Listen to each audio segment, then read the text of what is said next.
Hi! Hello! Magandang araw sa inyong lahat. Happy Sunday! Ito nga pala si Sandaya, ang close best friend ng aking anak. Yan. Ang ganda mo. Himayin natin guys ang ating alimasag na isang tray. Ito ang ating meat na pinagtanggalan sa kanyang balat. Sabay meron din tayo syempre yung rice. Kasabay na yun ng pagkain natin. Marami kaming tulong-tulong. Tulong-tulong sa bibig. Tulong-tulong sa bunganga at itong ating kausawan. Para hindi kami masyadong. Tara na? Uy, tara na daw. Let's go na. Alis na sila. Sila yung mag-swimming. Bagus. Ingat kayo doon. So ako lang isa dito. Kanina lang pala ni Jay. Makita ka ito. Paano ka? Let's go ka na.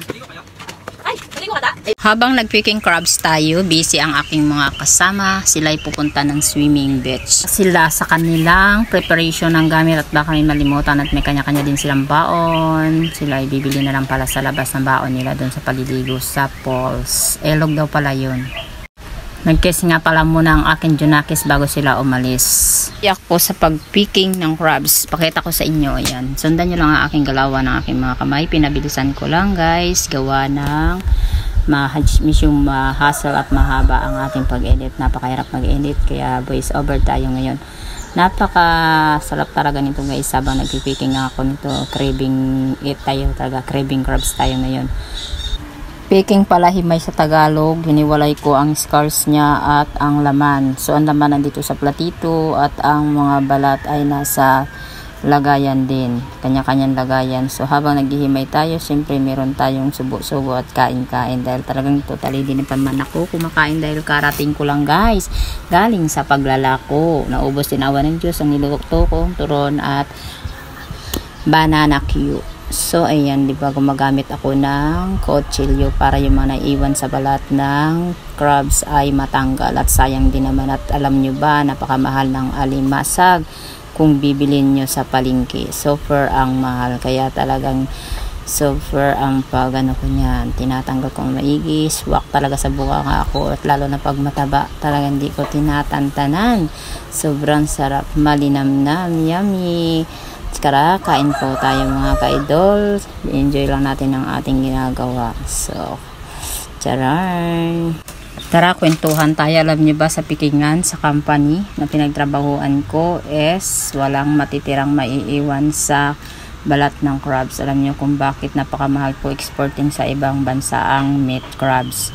Kaya ganun po nagkaroon ng company dahil meron po itong pinagpupunta na exporting sa ibang bansa na mahal na rin po pagdating doon. Siyempre ang dami expenses bago makarating sa ibang bansa. So siyempre homemade lang tayo. Gagawin po natin yan siya. Ihimayin po natin yan siya at mamaya ay tutortahin ko yan siya. Lalagyan ko yan siya ng egg tapos crispy fry. At kung mayroon ka namang flour, pwede mo naman siyang lagyan. So ang tawag sa amin doon, tortang crabs meat. Uy, alam nyo ba, dun sa amin sa Malampaya, pag nagdagsa at nagpahuli ang alimasag, wala nang presyong maganda ang alimasag sa amin. Nauuwi na lang to sa murang presyo at kadalasan pa nagsasara ang mga kumpanya dahil hindi na kaya ang sa dami ng alimasag. So, ganun kahirap dun sa amin sa Malampaya. Alam nyo, hinuhuli pa yan. Napakamahal ng mga lambat na bilihin. Kaya kawawa naman yung mga naglalaot na hindi nag-aangat at umaasinso ang mga manlalaot doon kasi mahal na po ang lambat na matang 4 ang ginagamit po, sobrang taas na, tapos bibilihin lang ng company or ng kung sino buyer na mura sa presyo. So wala naman akong sinasabing sinasagasaan dito, no, pero alam nyo talaga, napansin ko lang talaga dun sa amin sa Malampaya, kapag mahina po ang pahuli ng alimasag ay medyo mataas po ang presyo. At sa haba ng panahon na nagdurusa at paghihirap ng mga taong naglalaot ay nauuwi sa murang presyo ang alimasag kapag nagpahuli ang alimasag. Pero pag nagpahuli ay seasoning lang, umaabot lang ng 1 month or 2 weeks, ganun kabilis, tapos balik naman sa dating normal. Naubos ko na ang aking kanin kaya tapos na ang aking vlog. Charot. Naubos na ang aking laway sa kasasalita guys. So pasensyahan nyo na. Thank you for watching. I love you all. Ayan ang aking na-finish na nahimay.